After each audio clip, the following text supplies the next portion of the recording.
नमस्कार। सेहत से जुड़े हमारे खास कार्यक्रम हेल्थ गुरु में आप सभी का बहुत बहुत स्वागत है। मैं हूं आपके साथ ज्योति सिंह। आज हम अपने कार्यक्रम में बातचीत करेंगे आयुर्वेदिक चिकित्सा पद्धति के बारे में और जानेंगे कि आयुर्वेदिक चिकित्सा के क्या लाभ हैं और इसमें किस तरह से रोगों का इलाज किया जाता है। साथ ही आयुर्वेद किस तरह से शरीर और मन दोनों को स्वस्थ रखने में मदद करता है। लेकिन उसके पहले ये छोटी सी रिपोर्ट।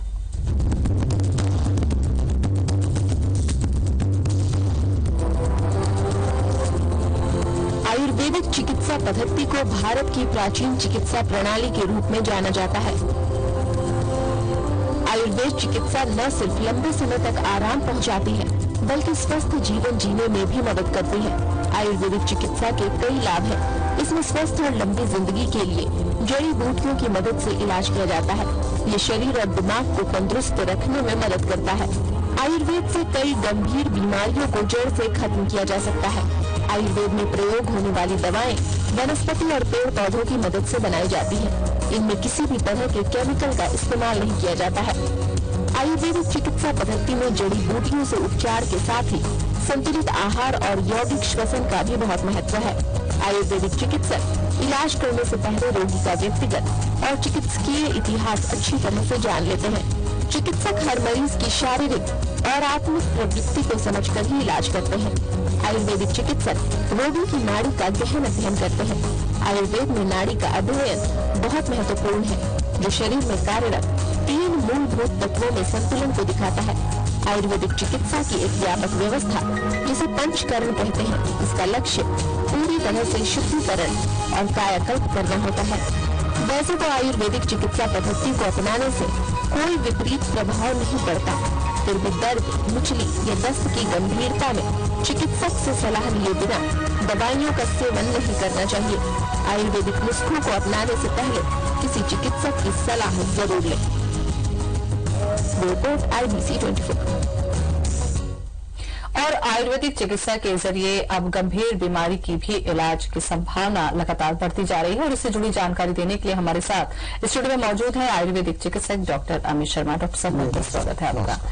अब हम देखते हैं कि समय के साथ साथ लोग एलोपैथिक से वापस थोड़ा सा हटकर जो गंभीर बीमारियां हैं या जो लंबे समय तक चलती हैं डॉक्टर साहब, उसमें वो आयुर्वेदिक और होम्योपैथिक की तरफ धीरे धीरे बढ़ रहे हैं।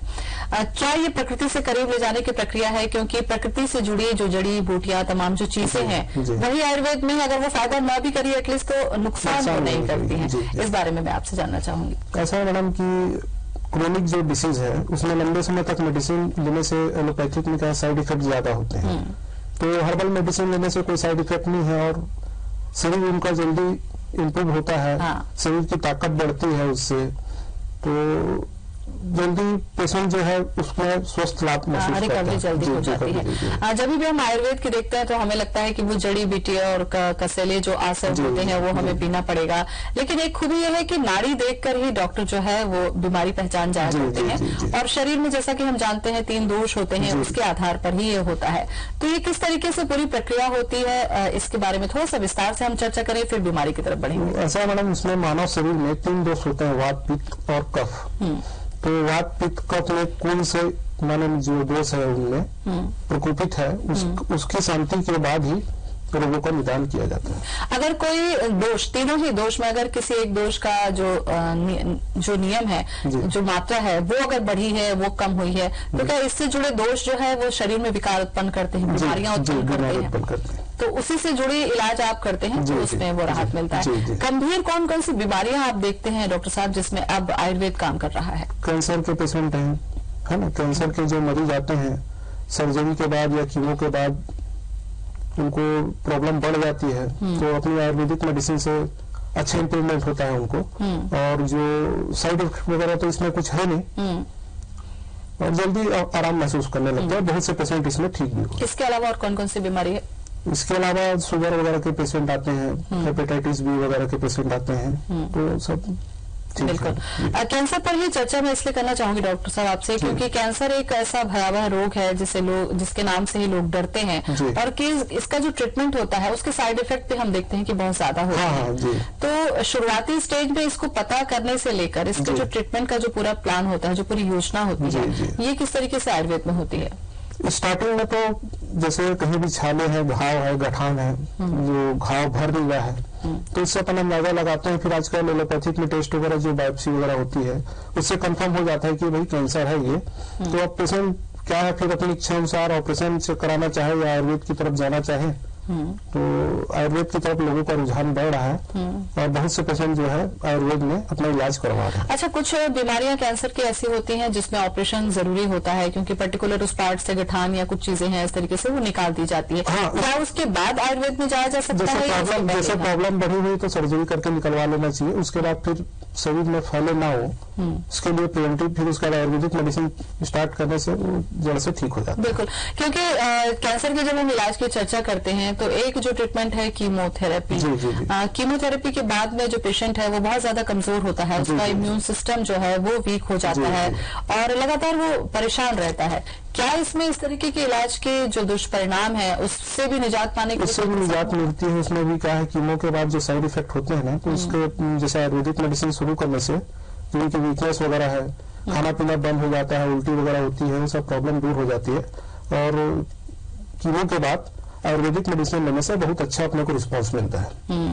तो क्या सभी तरह के कैंसर पर हम आयुर्वेद की पर चर्चा कर सकते हैं कि कोई खास ऐसा कैंसर का जो आयुर्वेदिक मेडिसिन ऐसा है मैडम, पूरी बॉडी में काम करता है। हाँ। और मेडिसिन जो है पूरे शरीर में जितने भी प्रकार के जो कैंसर हैं उस पर वो काम करती है, क्योंकि इससे क्या इम्यूनिटी पावर अपने शरीर की बढ़ जाती है। इम्यूनिटी पावर बढ़ने से ही सारी जो तकलीफें हैं वो कंट्रोल होती हैं। अच्छा, कैंसर के साथ में ये भी है डॉक्टर साहब कि जब वो हम देखते हैं कि फर्स्ट स्टेज में कभी भी जो कैंसर है वो पकड़ में नहीं आता है, मान लीजिए बायोप्सी के जरिए हमें पता चलता है कि सेकंड या थर्ड स्टेज पर कैंसर का पेशेंट है, तो यहाँ पर किस तरीके का ट्रीटमेंट होता है? सेकंड और थर्ड स्टेज में तो एलोपैथिक वाले हाथ खड़ा कर देते हैं, तो उनको तो आयुर्वेद या होम्योपैथी वगैरह में ही जाना पड़ता है।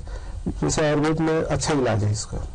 मतलब कितना लंबा समय इलाज चलता है, क्योंकि उसमें दूसरे भी ट्रीटमेंट साथ साथ में जैसे कीमो है या रेडियोथेरेपी इस तरीके की चलती है, क्या इसमें भी आयुर्वेद में भी कुछ इस तरीके के ही या टोटल हम मेडिसिन पर ही रहते हैं? नहीं, अलग अलग कैंसर के हिसाब से अपन मेडिसिन तैयार करते हैं, उस हिसाब से फिर पेशेंट की प्रकृति देख के दवा देते हैं। बिल्कुल। तो कोई ऐसा वाकया आपको याद है जो आप हमारे दर्शकों के साथ साझा करने चाहें, जो किसी पेशेंट को आपने पूरा क्योर किया हो और उसका रिजल्ट आपके सामने बहुत अच्छा रहा हो? ऐसे बहुत से पेशेंट हैं जो 100% ठीक है अभी, और 5 साल 6 साल से अभी उनको कोई प्रॉब्लम नहीं है। तो बहुत से पेशेंट हैं जो ठीक हैं, और अगली बार चाहे तो नेक्स्ट टाइम अपन अपने 2-4 पेशेंटों को ला के यहाँ। बिल्कुल, क्योंकि जैसे जैसे हम देखते हैं कि दवाइयों का जो साइड इफेक्ट होता है उससे भी परेशानी होती है। मतलब एक बीमारी तो आपको तकलीफ बीमारी दवाई से होती है, खर्चा भी उसमें मैडम ज्यादा रहता है। दिल्ली बॉम्बे जाते हैं बड़े बड़े हॉस्पिटल में, ऑपरेशन का खर्चा, उसके बाद कीमो का खर्चा, साइड इफेक्ट हुआ उसका भी एक अलग प्रॉब्लम है, उसकी भी तकलीफ की अलग मेडिसिन चलती है। तो आयुर्वेद में क्या है, तो खर्चा भी कम होता है और पेशेंट को कोई साइड इफेक्ट वगैरह भी कुछ नहीं है इसमें। आयुर्वेद के साथ एक ये भी चीज जुड़ी हुई है डॉक्टर साहब कि पेशेंट को जो है वो पेशेंस की जरूरत होती है, क्योंकि दवाइयां क्या सही होती है उसमें जैसे एक इंजेक्शन लगता है कीमो का, उतने में पेशेंट की हालत खराब, उधर एलोपैथिक की तरफ जाने नहीं चाहता वो, उसकी तकलीफ बहुत ज्यादा हो जाती है। तो बोले भाई अब तो या तो मेरे को घर नहीं रहने दो, या जो भी जड़ी बूटियां हैं, गौमूत्र वगैरह है, जो भी है अपने हिसाब से वो अपना ट्रीटमेंट शुरू कर देता है। बिल्कुल। त्वचा से जुड़ी भी कुछ बीमारियों पर मैं चर्चा जरूर करूंगी आपसे डॉक्टर साहब, क्योंकि त्वचा से जुड़ी जो बीमारियां होती हैं उसमें आयुर्वेद को हम देखते हैं अक्सर कि बहुत अच्छा ये काम करता है, चाहे चेहरे से जुड़ी हो, चाहे एक्जिमा हो, चाहे बालों पर हो। तो ये इसमें आयुर्वेदिक की किस तरीके की बीमारियां लेकर लोग आप तक पहुंचते हैं और क्या कुछ खास? सोराइसिस के पेशेंट ज्यादा है उसमें, वो भी क्या है एलोपैथिक में तो उसका पूर्णतः इलाज है, वो खुजली वगैरह ज्यादा रहती है, छिन की प्रॉब्लम रहती है, और वो मेन कारण उसका जो है डाइजेस्टिव सिस्टम लीवर का ठीक नहीं होने के नाम से वो जो समस्या बनी रहती है। तो आयुर्वेद में ऐसा है कि लीवर के लिए बहुत अच्छी दवा है और स्किन की भी दवाएं हैं जिसको लेने से वो पेशेंट स्वस्थ महसूस करते हैं। बिल्कुल।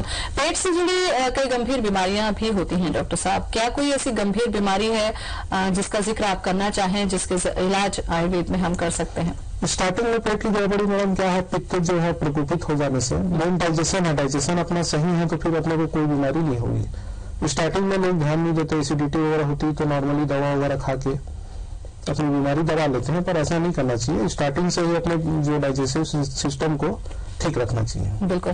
और जैसा कि आयुर्वेद की दवाइयों के साथ कहा जाता है डॉक्टर साहब कि जब आयुर्वेद की दवाइयां चल रही होती हैं तो खान पान को लेकर भी थोड़ा सा परहेज की जरूरत होती है, या खट्टा नहीं खाना है, या मसाला, क्या ये सब चीजें होती हैं? हाँ, खटाई वगैरह उसमें नहीं लेना चाहिए, जैसे नींबू है, इमली है, चिकन मटन वगैरह है, और खाली दूध वगैरह भी कुछ में परहेज रहता है जिससे कफ वगैरह बनते हैं, ये सब में थोड़ा ध्यान देना चाहिए। अच्छा, कैंसर के साथ साथ शुगर भी जो है हम देख रहे हैं कि अब छत्तीसगढ़ में बहुत तेजी से बढ़ रहा है लोगों में। इसका क्या कारण आप देख रहे हैं बहुत तेजी से बढ़ने का, और क्या वास्तव में आयुर्वेदिक पे इसका इलाज है? लाइफ स्टाइल चेंज हो जाने के नाम से शुगर बढ़ रहा है, खान पान वही सब ठीक नहीं होने से, जैसे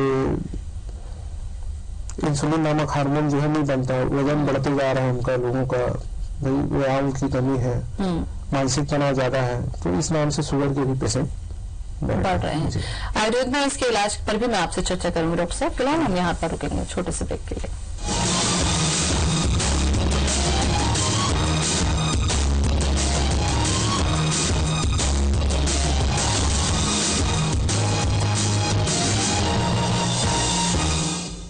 ब्रेक के बाद स्वागत है आप सभी का हमारे खास कार्यक्रम हेल्थ गुरु में। आज हम चर्चा कर रहे हैं आयुर्वेदिक चिकित्सा के बारे में, और इस वक्त हमारे साथ स्टूडियो में मौजूद है आयुर्वेदिक चिकित्सक डॉक्टर अमित शर्मा। डॉक्टर साहब, जब हम देखते हैं कि डायबिटीज के पेशेंट हैं वो बहुत ज्यादा तेजी से बढ़ रहे हैं, उनका खान पान, उनकी लाइफ स्टाइल सब कुछ पूरा प्रभावित होती है, और कई दूसरे ऑर्गन्स जो होते हैं शरीर के वो डायबिटीज के कारण खराब हो जाते हैं। तो ऐसे में जब कोई पेशेंट आपके पास में पहुंचता है तो शुरुआती से लेकर उसका डाइट प्लान से लेकर ये सारा कुछ कैसे मैनेज करते हैं, और किस तरीके से ये जो दवा है आयुर्वेद की वो काम करती है? शुगर के पेशेंट की पहले तो एज देखते हैं अपन की एज अभी उनकी क्या है, और अभी कौन सी टेबलेट उनकी चल रही है, उस हिसाब से फिर अपन धीरे धीरे एलोपैथिक मेडिसिन उनकी बंद करवा के आयुर्वेदिक मेडिसिन शुरू करवाते हैं। और इसमें जो है पूरी हर्बल मेडिसिन रहती है, जिससे एकदम एक हफ्ते में उनकी जो शुगर लेवल है नॉर्मल होनी शुरू हो जाती है। जैसे एक बार शुगर लेवल नॉर्मल हो गया तो ऐसे में कई बार ये होता है कि जो शुगर के पेशेंट हैं उनकी जो दवाइयां हैं वो लगातार चलती रहती हैं। क्या आयुर्वेद में भी ऐसी व्यवस्था है? नहीं, लगातार चलाने की जरूरत नहीं है। जैसे 3-4 महीने के कोर्स में एक बार शुगर नॉर्मल हो जाए तो फिर मेडिसिन लेने की जरूरत नहीं होगी। इसके अलावा हम देखते हैं कि आयुर्वेद में जड़ी बूटियों का ही पूरा रोल है। तो क्या सभी जो बीमारी की जो जड़ी बूटियां हैं इनकी दवा, क्या कई बार ये होता है कि पेशेंट अपने मन से भी दुकान से खरीद लेता है क्योंकि उसमें लक्षण वगैरह सब लिखे रहते हैं, तो ये जो प्रवृत्ति है वो सही है या एक्सपर्ट डॉक्टर को ही? एक्सपर्ट डॉक्टर को ही जाके दिखाएं, क्योंकि मार्केट से जो दवा रहती है अपने मन से कुछ भी लेना ठीक नहीं है। किसी डॉक्टर से मिलकर दवा ले सकते हैं। तो ये जड़ी बूटियां क्या काफी स्लो ही रिएक्ट करती हैं डॉक्टर साहब? क्योंकि जैसा कि कॉम्बिनेशन जड़ी बूटियों का अच्छा रहे तो फास्ट रिजल्ट है उसका, जो अपने को 1 हफ्ते से 10 दिन के अंदर रिजल्ट मिलना शुरू हो जाता है उसमें। और इसमें जो दूसरी बीमारियां हैं उस पर ये कैसा काम करती है, या आंखों से जुड़ी बीमारियां, या मतलब कौन कौन सी बीमारी है जिस पर आयुर्वेद चिकित्सा काम करती है? आयुर्वेद चिकित्सा तो पूरे शरीर में जो भी बीमारी है उसके लक्षण वात पित्त कफ के अनुसार सब में काम करती है। तीनों डोज यदि नॉर्मल है तो व्यक्ति को कोई बीमारी होने की संभावना नहीं है। बिल्कुल। एलोपैथी के पेशेंट जब पहुंचते हैं डॉक्टर के पास तो केवल बीमारी का ही लक्षण हम देखते हैं कि वो नोट किया जाता है, लेकिन हम दोनों दूसरी पद्धति पे जब हम जाते हैं तो देखते हैं कि चिकित्सक जो होते हैं वो पूरा हिस्ट्री लेते हैं कि आप क्या खाते हैं, क्या पसंद है, क्या नापसंद है। तो इन सब बातों का इलाज के दौरान क्या कुछ फायदा मिलता है?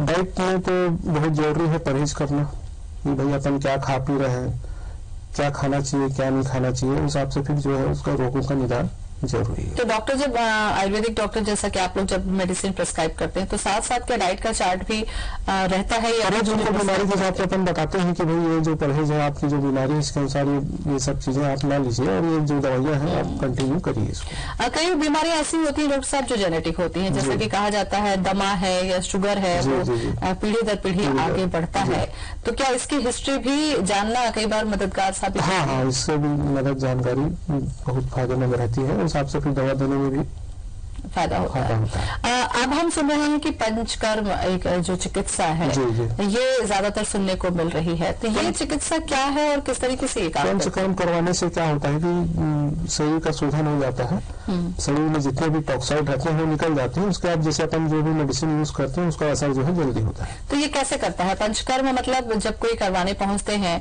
या डॉक्टर जब उसको सजेस्ट करते हैं तो इसमें क्या ऐसी विधियां होती हैं, क्या ऐसे तत्व होते हैं जिनका इस्तेमाल यहाँ पर किया जाता है? इसमें क्या है, जैसे रोमन विरेचन करवाते हैं, है ना, और मालिश वगैरह करते हैं, और इसमें 7 दिन का रहता है प्रोसीजर, तो वो सब रहता है उसमें, तो उससे क्या जो भी टॉक्साइड बॉडी के हैं निकल जाते हैं। क्योंकि कई बार देखते हैं जैसे सिर दर्द या माइग्रेन जैसी जो बीमारी है उसके लिए भी इस पंचकर्म में बहुत अच्छे उपाय होते हैं, तो क्या माइग्रेन जैसी बीमारी के लिए जिसमें एलोपैथी में पेन किलर के अलावा कोई उपाय नहीं है, क्या आयुर्वेद में इसका कुछ इंतजाम है? पेन जहाँ भी है तो समझ जाइए वायु प्रकोपित है शरीर की, तो वायु क्यों उनकी प्रकोपित हो रही है, क्या खान पान है उनका, उसको देख के फिर मेडिसिन देने से वो जो है वो ठीक हो जाती है। बिल्कुल। कुछ बीमारियां जैसे कि पीढ़ी दर पीढ़ी होती हैं डॉक्टर साहब, क्या कुछ ऐसे इंतजाम है जैसे कि दूसरी बीमारियों के टीके हैं एलोपैथी में कि उन टीकों को लगाकर हम बच्चों में उस बीमारी को होने से रोक सकते हैं? क्या आयुर्वेद में भी कुछ ऐसी व्यवस्था है? आयुर्वेद में ऐसी व्यवस्था जैसे कि माँ बाप को कहीं शुगर है तो यंग एज होने से पहले जैसे अपना आंवला है, हरिद्रा है, ये कहीं यूज करो तो शुगर से बचा जा सकता है। अच्छा, तो ये जो चीजें हैं एंटीऑक्सीडेंट जो होती है ना, वो अपना लेने से राहत उनको मिलेगी। घरेलू जो चीजें होती हैं डॉक्टर साहब, क्योंकि आयुर्वेद में जब हम देखते हैं तो बहुत सारी ऐसी प्राकृतिक चीजें ही हैं जो इस्तेमाल होती हैं। क्या घरेलू कोई ऐसी चीजें हैं जिनके इस्तेमाल से हम बीमारियों से बच सकते हैं या अपना जो इम्यून सिस्टम है वो बढ़ा सकते हैं? कुछ ऐसा खान पान के आप टिप्स जरूर दें हमें। इसमें क्या है, सबसे हर घर में पाई जाती है तुलसी। तुलसी के 4 पत्ते अपन सुबह खाली पेट में तोड़ के उसको लेने से इम्यूनिटी पावर अच्छा रहता है, और 100 प्रकार की बीमारी जो है तुलसी पत्तों से नहीं होती। हल्दी हर घर में मिल जाती है ना, हल्दी लेने से भी इम्यूनिटी सिस्टम अच्छा रहता है, और उससे बहुत से प्रकार के कैंसर। हल्दी को कैसे लिया जाए? लेकिन हल्दी का पाउडर बना के उसको क्या दूध के साथ या पानी के साथ भी ले सकते हैं, पर दूध के साथ लेने से ज्यादा फायदा होगा। और हल्दी लेने से 100 प्रकार के कैंसर जो है शरीर में नहीं आएंगे वो। अच्छा, मतलब वो प्रतिरोधक का काम करता है। तुलसी और हरिद्रा भी आप लगातार ले रहे हैं तो कैंसर आपकी बॉडी में नहीं आएगा। कुछ और भी टिप्स मैं आपसे जरूर लूंगी डॉक्टर साहब। वक्त हो चला है छोटे से ब्रेक का।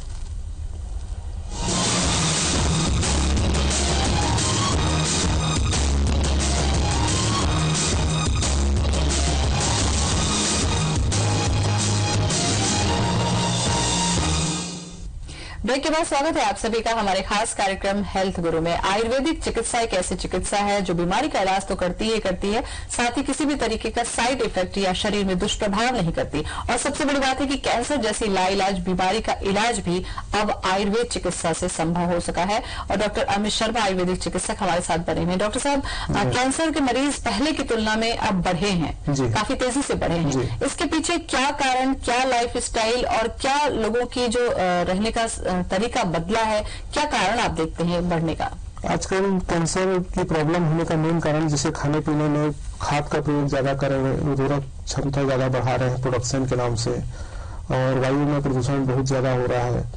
जो भी चीज आजकल सब मार्केट में डुप्लीकेट ज्यादा है, उन सब चीज लेने से, जैसे नकली खोआ है, घी वगैरह, सब नकली चीज लेने से कैंसर बढ़ रहा है शरीर में। रोग प्रतिरोधक क्षमता कम हो जाने से बीमारी के चांस बढ़ते हैं। तो ऐसे में जब कैंसर के पेशेंट आपके पास से पहुंचते हैं डॉक्टर साहब, तो क्या सजेस्ट करते हैं उनको कि अगर शुरुआती स्टेज में है तो क्या वो सावधानी रखें अपने खान पान के लिहाज से, या जिनको कैंसर नहीं है उन पेशेंट को कैंसर ना हो आगे चलकर उसके लिहाज से भी क्या कुछ ऐसे कैंसर ना हो इसके लिए सबसे बढ़िया घरेलू उपाय अपना तुलसी पत्र है, आंवला है, हल्दी है, ये सब का चूर्ण बना के सुबह शाम ले सकते हैं वो। और सदा सुहागन का फूल और पत्ता आता है, उसका सेवन चबा के या शहद में ले तो उससे बहुत अच्छा राहत मिलता है, और कैंसर होने की संभावना जो है नहीं रहती है। क्योंकि कैंसर से कई बार ये देखा जाता है डॉक्टर साहब कि एक के साथ साथ वो इतनी तेजी से फैलता है कि मतलब जान का खतरा बहुत तेजी से बढ़ता है लोगों में। ऐसे में आयुर्वेद से जब व्यक्ति ठीक होता है तो क्योंकि उसका फायदा ये भी है कि साइड इफेक्ट जो है वो उसको नहीं होता, और उसकी तकलीफ जो है शायद उसको कम हो जाती है यहाँ पर। तो इस बारे में क्या कहेंगे आप? आयुर्वेदिक में साइड इफेक्ट तो कुछ है नहीं इसमें, और पेशेंट को कोई तकलीफ भी नहीं होती, और न ही कोई उसमें जैसे कीमो में बाल वगैरह झड़ते हैं, वीकनेस वगैरह आती है, तो इसमें ऐसा कुछ नहीं है। इसमें सभी तंदुरुस्त होता है और खाना पीना भी उनका ठीक रहता है, सब नॉर्मली है। अच्छा, ये जब उपचार चल रहा होता है उस दौरान खान पान का परहेज तो आप बताते ही हैं, क्या कुछ योग या कुछ आसन ऐसे हैं आयुर्वेद में? योग और आसन के लिए तो मैं सलाह नहीं देता, क्योंकि पेशेंट थोड़ा कमजोर रहता है। मैं यही बोलता हूँ सुबह उठ के मॉर्निंग वॉक कीजिए, या ताजा गौमूत्र जो आता है अपना उसको लेने से या जवारे का रस लेने से अच्छा फायदा करता है। जैसा कि आपने चर्चा की थी कि कीमोथेरेपी में जैसे बाल बाल झड़ जाते हैं, व्यक्ति बहुत असहाय सा महसूस करता है, इसकी दवाइयों के ऐसे असर पेशेंट को देखने को मिलते हैं? इसमें कोई साइड इफेक्ट नहीं है, इसमें सभी में कोई साइड इफेक्ट वगैरह इसमें कुछ नहीं, क्योंकि सब नेचुरल जड़ी बूटियां रहती हैं। जी बिल्कुल। तो काफी अहम जानकारी आपने दी कि गंभीर से गंभीर बीमारी, कैंसर जैसी बीमारी भी आयुर्वेद के जरिए ठीक हो रही है। बहुत बहुत शुक्रिया आपका डॉक्टर साहब। और इसी के साथ हमारे खास कार्यक्रम में आज बस इतना ही। मुझे दें इजाजत। नमस्कार।